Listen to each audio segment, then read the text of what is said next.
Hey BAU besties, I'm Chelle and welcome to the show. Today I'm continuing my series Profiling the Profilers, where I deep dive into each main character of Criminal Minds to see exactly what makes them tick.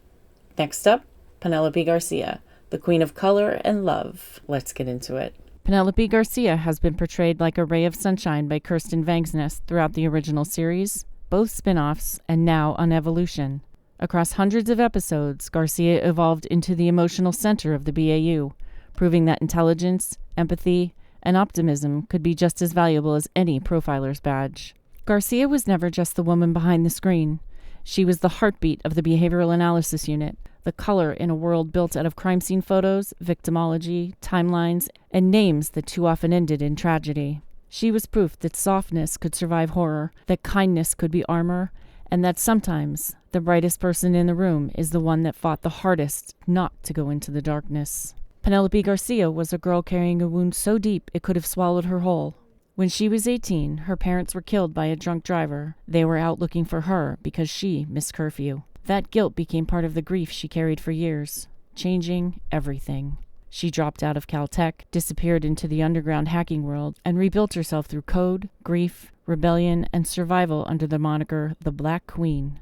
Operating as a legendary vigilante hacker outside legal frameworks, her activities eventually brought her into the crosshairs of the FBI, where her arrest presented a pivotal choice: face federal prosecution or apply her extraordinary skill to the behavioral analysis unit. Choosing public service, Garcia transitioned from an underground digital rebel into an indispensable cornerstone of federal law enforcement.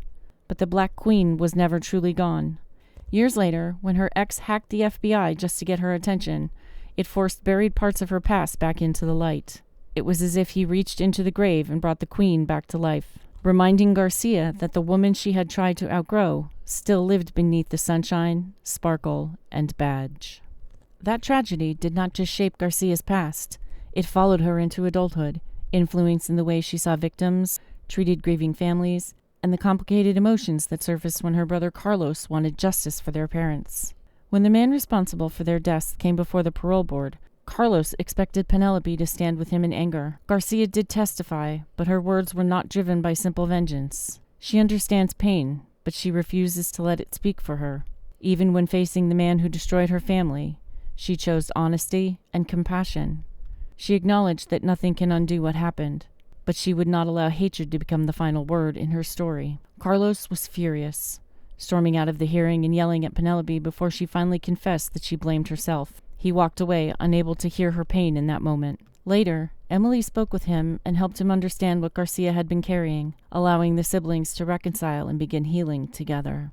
Her resilience was tested further when she was targeted and shot at point-blank range on her own doorstep by Jason Clark Battle. That same moral center appears again in Evolution when Garcia testifies against Elias Voigt to receive life in prison instead of the death penalty. For someone who has spent her life surrounded by monsters on and off screen, Garcia still sees the danger of becoming numb. She knows justice and accountability matter, but she also knows that choosing life over death is not weakness. For Garcia, mercy is not forgetting what someone has done. It is refusing to let violence decide who she becomes. And that's why her office matters so much. Garcia's desk is not colorful by accident. Every bright flower, stuffed animal, sparkling decoration, and playful object is a deliberate act of resistance. On her screens, she sees the worst of humanity, so she surrounds herself with color to push back against the darkness. Her desk is not clutter. It is a shield, a reminder that the world still has joy in it, and Penelope saying every single day, "I will not let you take my light." That light is why the team loves her so much. No relationship shows that better than Garcia and Morgan. Baby girl became one of the most memorable phrases in all of Criminal Minds, but the origin is beautifully simple. Morgan simply did not know her name. What started as a playful nickname became their own private language, with Garcia giving it right back through names like Chocolate Thunder, Chocolate Adonis, Sweetness, and Hot Stuff. Their banter was fun and flirtatious, but underneath it was something much deeper: trust, loyalty, and a friendship that grew into a lifelong bond. They proved that bond over and over. When Garcia was shot, Morgan refused to leave her side and stayed with her afterward because protecting her meant more than simply doing his job. When Savannah was shot and Morgan feared losing both her and their unborn son, Garcia was one of the people who carried that fear with him. And when Morgan ultimately left the BAU to focus on his family, Garcia helped him pack up his office and said goodbye. Their friendship was not built on catchphrases. It was built on showing up during the worst moments of each other's lives. Then there's Luke Alves, who arrives after Morgan leaves and steps into a very different space in Garcia's life. At first, Garcia keeps him at a distance, loyal, guarded, and afraid of letting someone new into a space that still aches from Morgan's absence. Luke does not replace Morgan. The writers are very careful to ensure Luke was not perceived that way. Part of the fandom would have revolted, myself excluded, if he had stepped into Morgan's vacated spot. Instead, he becomes something different, in a slow-burn connection built on patience, humor, respect, and undeniable chemistry. He earns his own place in her world. And over time, their teasing evolves into one of the most anticipated relationships in the franchise.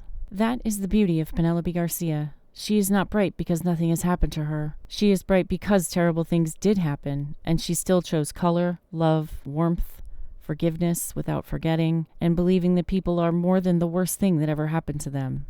Penelope is a survivor, genius, friend, sister, a conscience, and a ray of sunshine with a keyboard. Thanks for watching my Penelope Garcia appreciation episode. If this deep dive was your vibe, do the YouTube things. Like, subscribe, and drop a comment with your most colorful Garcia moment.